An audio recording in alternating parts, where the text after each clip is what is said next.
In today's video, I am going to teach you how to transfer money from Gusto to bank account.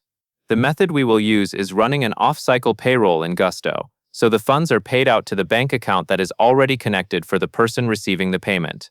Before you begin, make sure you are signed in with an account that has permission to run payroll, because access can vary depending on your role. Once you are in Gusto, look to the left side navigation menu and click Pay.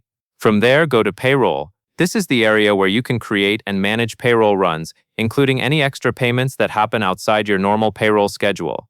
After you open the payroll section, take a moment to confirm you can access the payroll tools. If you can see the options to run payroll, you are ready to continue.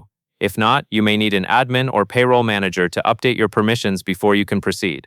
Next, choose Off-Cycle Payroll. Off-Cycle Payroll is used for payments that are not part of your regular payroll run, such as a one-time transfer, an adjustment, or a special reimbursement.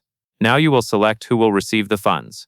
Choose the appropriate employee or owner from the list. Make sure the correct person is selected, since the payment will go to the bank account that is set up for that profile in Gusto.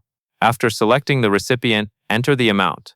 You can type the amount under Net Pay if you want it treated as take-home pay, or under Reimbursement if it is meant to repay an expense. Enter the number carefully, and double-check that you are using the correct field for your situation, since this can affect how the payment is categorized. When the amount is entered, click Next, and then go to Review. The review screen is where you confirm all the details before anything is processed. Scan for the recipient name, the payment type, and the dollar amount, and make sure everything matches what you intended. Finally, submit the payroll. Once you submit, Gusto will process the off-cycle payroll and send the funds to the recipient bank account on file, following the standard processing timeline in your account. That covers everything you need to know.